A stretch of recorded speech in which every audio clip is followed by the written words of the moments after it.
Hey everyone, how you doing? Back again out at the ranch. It's Monday and it's a nice day out, and don't have too much to say about the discussion board because I actually wrote up some stuff yesterday for it, although there were some really good comments. But I did post after reading most of your comments, so go check out that post if you want to see it.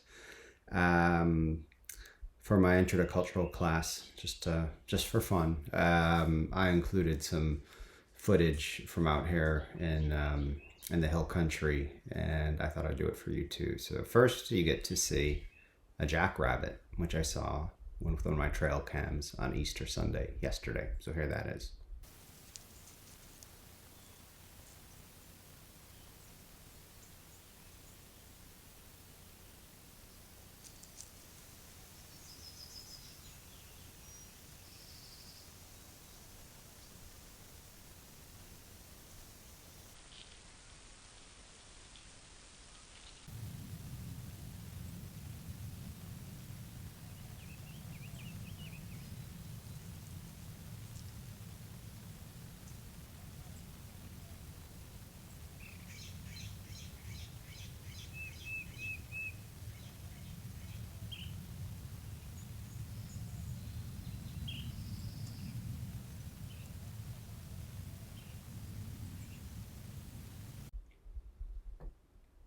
And then you get to see a very cute picture of my dog, Paco.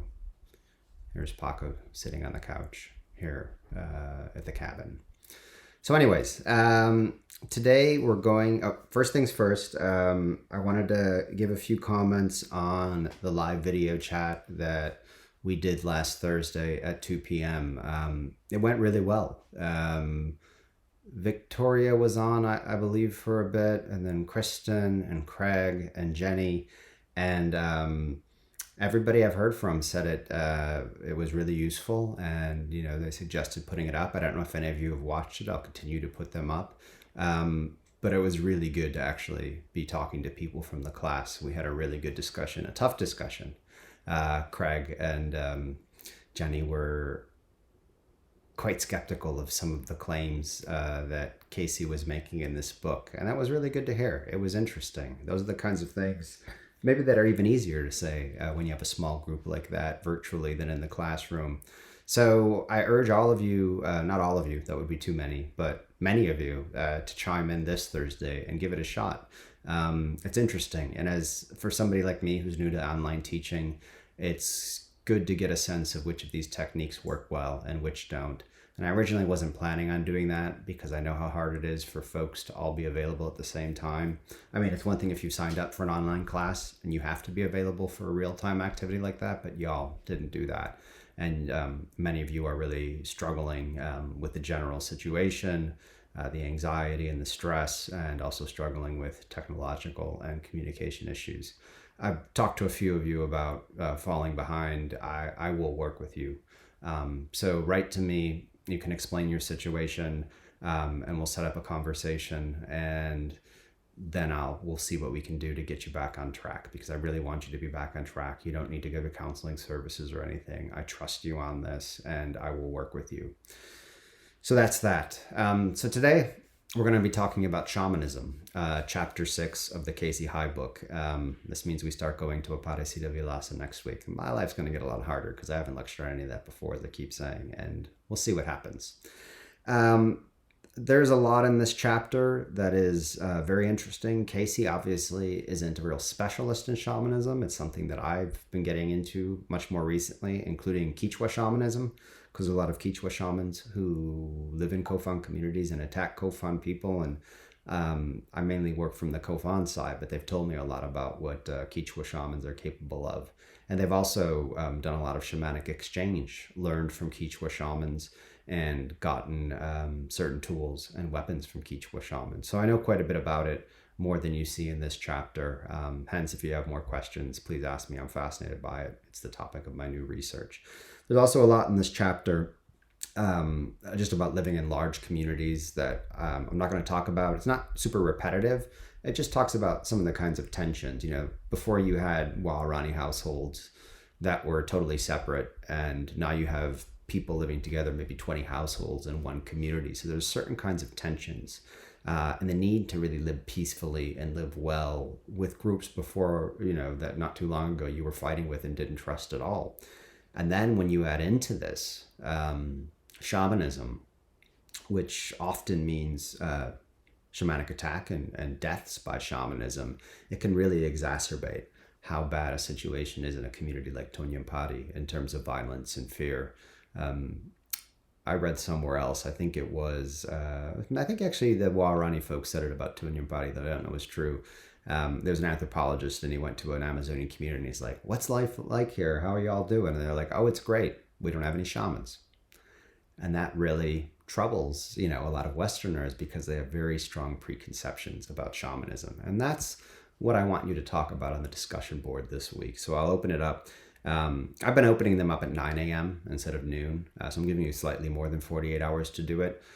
So you will have probably from 9 a.m. tomorrow, Tuesday. You'll be probably watching this on Tuesday, so it's not tomorrow for you, through noon on Thursday.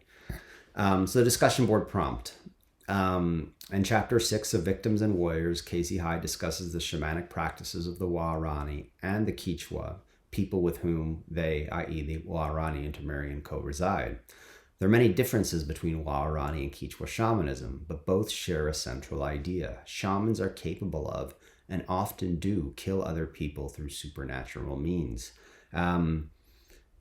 Things we've heard earlier in this book are that a lot of the kind of vendetta, vengeance, defensive killings of Waorani people actually focused on attacks from shamanism, not physical attacks. And for the Waorani, like most Amazonian peoples, almost any death by any means, even a suicide, can be interpreted as shamanic murder. Not something that happens by chance. It's a very common idea in the Amazon and probably most of the indigenous Americas that there's no such thing as natural death.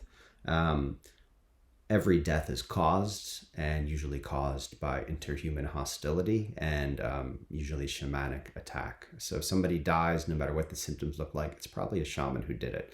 There's a famous book written about Azande, African witchcraft practices by E. Evans Pritchard. And these are people, the Azande in Africa, who also believe in, supernatural attack, sorcery. And they don't have the idea either that pure, coincidental or causeless death occurs. So you talk to an Azande guy, and Evans Pritchard reported this in that book. And, let's say some guy is sitting in a granary. These are people who grow some grains, millet, on a sunny day, and the grain falls on him, collapses, and he dies. And, an Azande man will say, yeah, I understand all of that, and that kind of stuff happens. But why on that day was that man sitting under that granary? So it's the idea, and this is, a lot of anthropologists have written about this. Now I'm really spinning off in a different direction, but it's okay. That a lot of indigenous modes of thought, Western, prejudicial critiques are that, they don't really have the same kind of claim and certainty. It's all superstition. It's not scientific. They don't want exact explanations. They demand more explanations and more causality than Western science does. Western science is totally fine with the idea of coincidence, and some things you just can't explain. For a lot of indigenous modes of knowledge and thought, everything should be explicable via mechanisms like witchcraft. Nothing happens by pure chance. They demand a greater level of causative or explanation for any kind of event than Western or scientific ones do. So it's an interesting idea when you think about non-Western modes of knowing. So anyways, what I want you to talk about for the discussion board, and this is interesting. You could go with either the first question or the second one. And the first one is really just threw it out there just to see what you all think and what you would do. If you were an anthropologist working in Tonyampari, where Casey works, and you were told, let's say by a Waorani person, that a shaman, either a Waorani shaman or a Quechua shaman, had attacked you with the intention of killing you, what would you do? I've told you before, that I'm not myself a big believer in the supernatural. But there's a difference between like sitting here in my house in Texas and telling you I don't believe in this, but then when you're down in the Amazon in the field and you hear some strange noise, if you were a true non-believer, that noise wouldn't bother you at all. If you start worrying and trembling and fearing situationally, clearly there's some kind of sense that this stuff may be possible. And I've told you that, I was cured of a digestive ailment by Cesadio, the shaman I'm working with. Could be coincidental, could be psychosomatic, could be kind of suggestive therapy, whatever it was. I'd been suffering from this for 3 or 4 weeks. The day after he drank yahe and cured me, I was fine. So, but that's also, the hope of being cured. So if you were being told that a shaman in Tonyampari had attacked you, wanted to kill you, what would you do? Would you believe it? Would you go to another shaman who could protect you, who could remove, let's say, some evil projectile that had been sent into your body? Would you leave entirely? Would you feel like these people, somebody's out to get you and it's just not safe enough for you to be there? Kofan people have an idea that, Gringos, true Gringos, and I'm kind of half Gringo at least by their perspectives, they're impervious to shamanic attack. So we can't really be killed by indigenous means of violence, supernatural violence. So I don't know what would happen, and if they told me that some shaman were trying to attack and kill me in my field site now, I would be scared. I'd be worried. It could just be one person, and everybody else might want me to stay there. So you really don't want to leave, especially if they believe like you really can't be hurt by this. But what would you yourself think? What would you do? I'm just curious. Share some thoughts. And then here's another question. This is something, I teach a whole class about shamanism, and we've talked about this. I think I'm teaching in the fall, by the way. If any of you want to learn more about shamanism, especially Amazonian shamanism, it's a fun class. Just put it together last semester, first time I ever taught it. Many non-indigenous people in North America and Europe are fascinated by indigenous shamanism, but most of them view shamanism as completely benign, harmless, or good-willed, i.e. as dedicated entirely to the pursuit of wisdom, peace, and healing rather than violence and killing. Why do you think most Westerners, non-indigenous Westerners, are mistaken or uninformed about the dark side of Amazonian shamanism? Why do they see the shaman as this wise, beneficent healer who just wants to help them reach enlightenment or something? Why can't they learn? Why don't they accept? Why don't they know about the fact that for indigenous people themselves, shamanism is, as much as it's about curing, it's about killing. It's about violence. It's about death. It has a very dark side for indigenous peoples. Casey High tells us the Waorani don't really like shamans. And Waorani, them shamans themselves, they don't choose to be shamans. It's something that kind of happens to them. So why do Westerners romanticize shamanism in another way? Just curious what you have to say about that. So I just have 2 more slides, one brief slide on Waorani shamanism and then one on Quechua shamanism.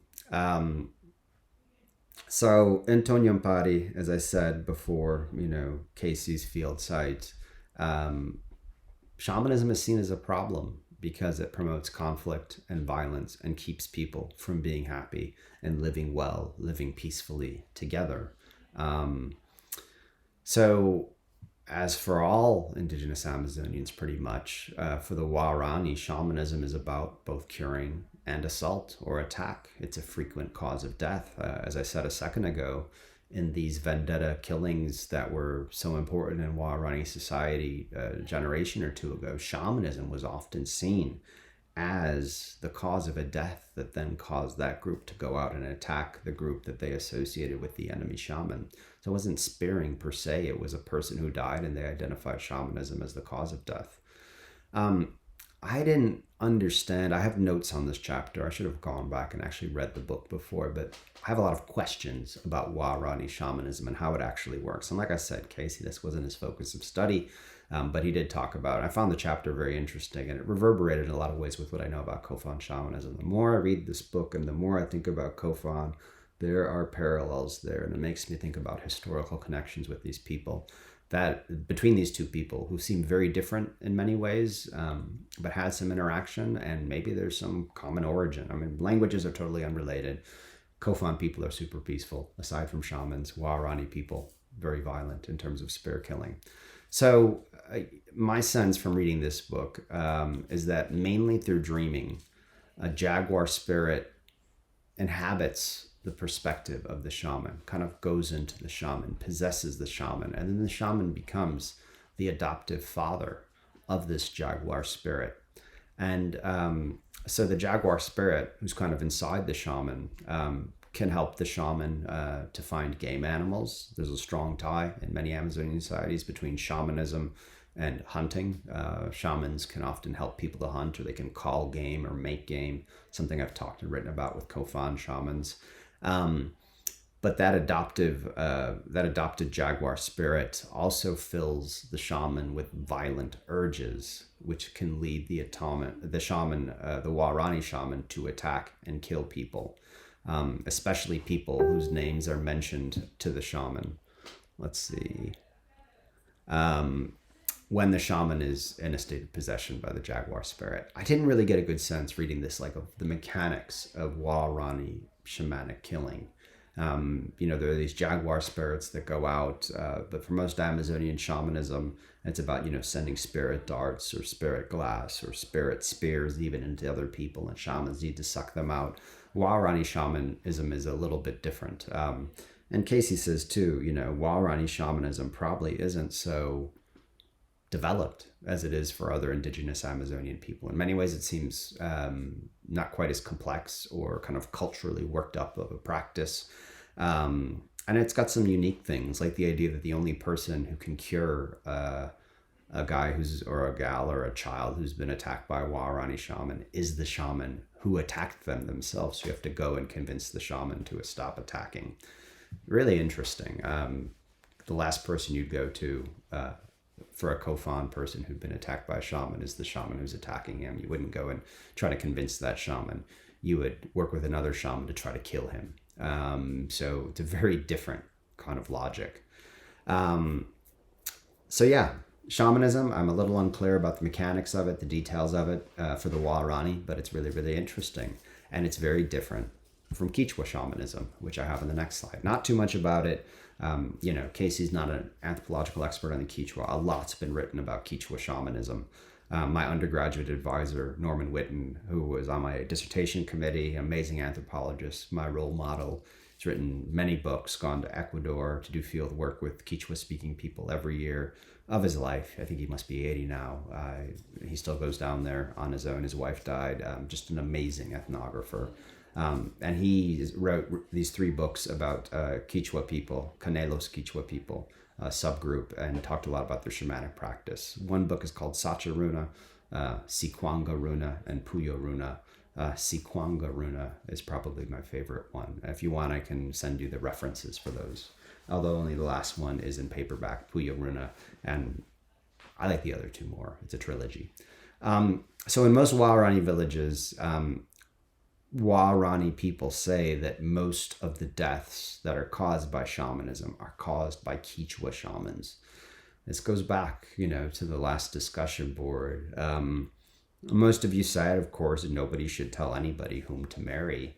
But there is this worry that if communities get taken over by Quechua people, it's not just, drunkenness and fighting and lying and envy and all of that stuff. It means more Quechua shamans and more death.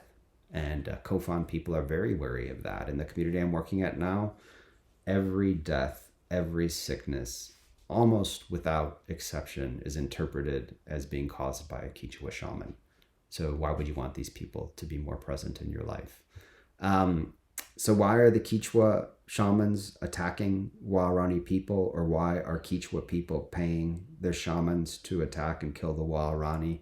Hai says Waorani interpret it as being caused by the envy of the Quechua. Why are they envious of the Waorani? Because the Waorani have so much land, they have so many forest resources, and the Quechua, this giant group, is expanding much of their traditional territory is overcrowded now. They really want what the Waorani have. So they're envious of it, and they're killing them because of that envy, which causes them to be angry and violent. And of course, if you kill off all the Waorani, well then, it's land that you yourself can have someday. Quechua shamans, Hai tells us too, and this is exactly the same for the Kofan, they can kill from very, very far away. You don't have to be close with somebody. You don't have to be in the same village. You can be hundreds and hundreds of miles away. So for the Quechua, and Waorani turn to Quechua shamans for most of their shamanic curing these days. You have to identify the shamans who are attacking. You have to identify the malevolent projectiles that those Quechua shamans have sent into the body of the sick. And then you have to remove them through rubbing, through sucking or blowing. Kofan people have told me about how Quechua blowing and removal of projectiles is different from Kofan practices. We're going to have Danny with us for the rest of the lecture, although she's probably going to start squealing. And then, to really protect yourself from that shaman, the Quechua shaman, ideally, the Quechua shaman who's working for you as a Waorani person would attack and kill them, so they stop. Another Kofan shaman I worked with for my last project was constantly being attacked by other shamans from other tribes. He was mainly interested about, not Quechua shamans, although they were trying to get him, but Siona and Sequoia shamans. And I was like, why do you think they're trying to attack you? And he said, because I'm the one who cures the kids in this village. And if it weren't for me, all these children will be dying, and these shamans want all these children to die. Shamans can be very, very, very evil people from an indigenous perspective. They are murderers. They are killers. And what's interesting about the Waorani perspective, and partially the Kofan one too, is this idea that you don't choose to be this. You're possessed, you're controlled, you're in a state of captivity. Other spirits and supernatural allies or enemies kind of take over you and give you these violent powers that sometimes you're not fully in control of at all. In effect, you've stopped being a normal, moral, intentional being. You're something else entirely.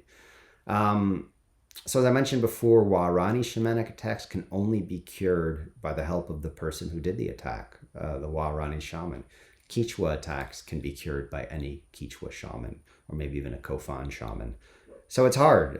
You're in a Waorani village. The Quechua are there. They're constantly attacking you. They might even be attacking you far away. You don't want Quechua shamans in your village because you're afraid of them. They cause problems that might kill you. But if you are attacked, you need to rely on them to cure you. So just like for the Kofan, for the Waorani, having a shaman around is kind of a necessary evil. You don't trust them. They're violent. They're amoral creatures in many ways. But if you don't have access to them, then you're completely without remedy when you are being shamanically attacked and possibly shamanically killed yourself. Danny sounded like she was going to vomit. Maybe she was just burping. So in general, the Waorani despise all shamans, both Waorani shamans and Quechua shamans, but they need Quechua shamans to cure them from the attacks of other Quechua shamans. Quechua shamans can't cure Waorani attacks. It's up to Waorani shamans to do that. The Quechua are like, no, I'm not going to go and talk to a Waorani shaman and get this cure to happen. Maybe they could kill that Waorani shaman, but that's not going to necessarily cure the attack of that shaman.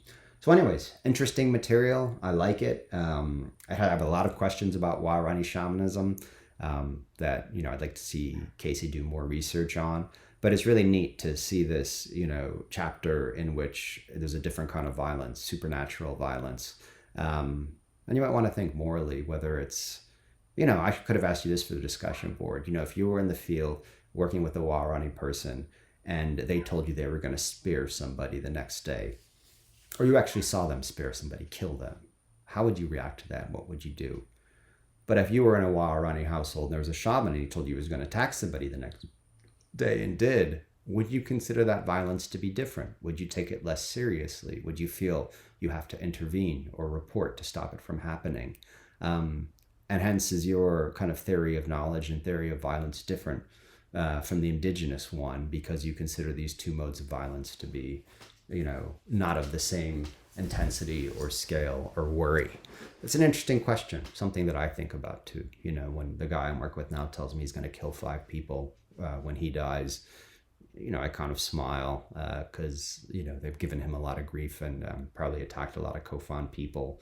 But if he said, hey, before I die, I'm going to take this shotgun here and blow all their heads off, I don't think I would smile about that at all. So, what does that say about us as outsiders who are trying to understand and respect other cultures and really, be empathetic and try to expand our minds to see the world the way they do? So, anyways, that's it for this week. I'll, edit this and put in that clip of the jackrabbit, my picture of Paco, and then the slides, and I'll upload it. It'll probably take a little while now that we're out here at the ranch, but it should be up either later today, i.e. Monday, or Tuesday, tomorrow morning. So hope y'all are well, and we'll talk to y'all soon. Okay, bye-bye.